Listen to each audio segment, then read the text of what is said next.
Let's talk about one of my favorite subjects, which is culture and how it relates to money. So I think you've heard me say this till I've gotten blue in the face, but I've always said that sales fixes everything. And one of my mentors said back in the day that sales fixes all sins, but we can just say it fixes everything. And in case you're wondering what the heck that means, it's literally you could make a lot of mistakes, right? You could lose $3,000 because you broke something, and then you go sell 30 grand, and guess what? It covered your sin. Now, if you keep doing that, life's not happy, but you're not going to go out of business because you have sales. You're always going to go out of business when you don't have sales.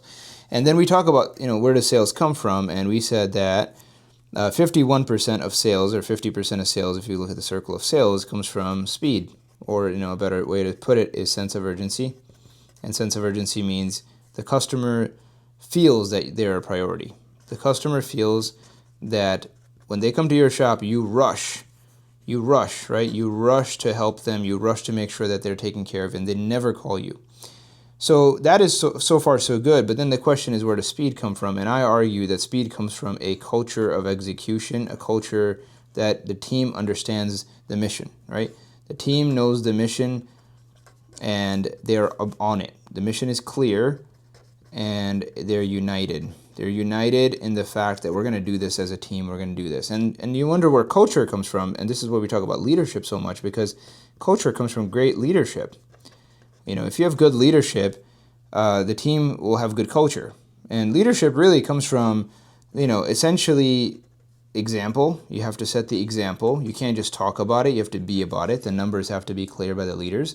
And you also have to make things simple. As a leader, your job is to take complex things and make it super simple so that anybody can look at it and say, you know what, this isn't that hard. I can do it. It also comes from the right incentives. We can really get into that, make sure that everybody gets a piece of the pie. I would do believe in that wholeheartedly, that don't expect people to work harder for nothing extra. And when you have the right leadership, you get the right culture and you get the urgency, you will always have sales. And when sales fixes everything, it eventually leads to what? Bigger paychecks, right?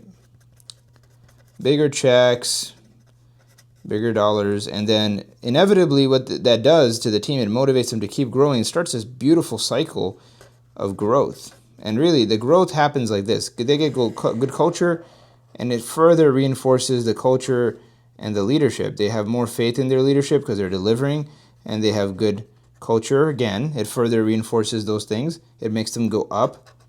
And when it does that, I guess again, the speed goes up, sales go up, checks go up, and this growth cycle, it perpetuates, it continues. It's a virtuous cycle that feeds itself.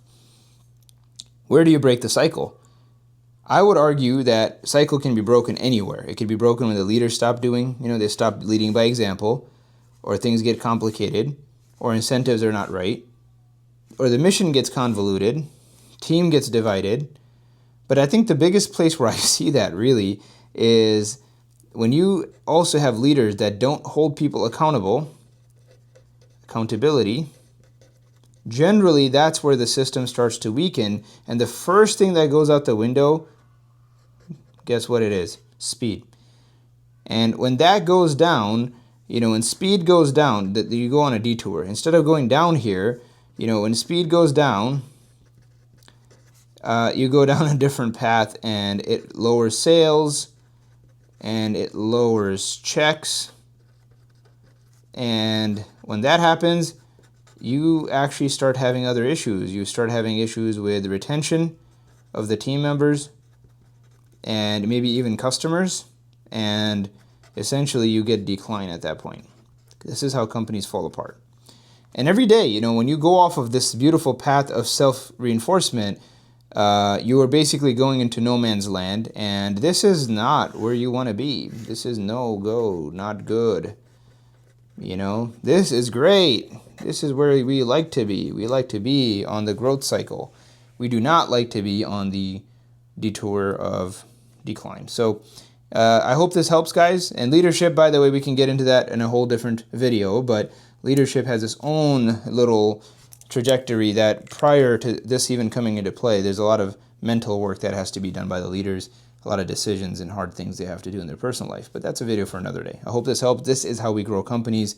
We reinforce leadership, culture, speed, and sense of urgency. One of the first things I do if I take over a store is I try to enforce the fact that we're going to rush, and it's everybody wins if we do that. And so far, I've been very lucky to have the teams we've had that understood the mission, improved sales immediately in every scenario we've ever done this taking over stores thing.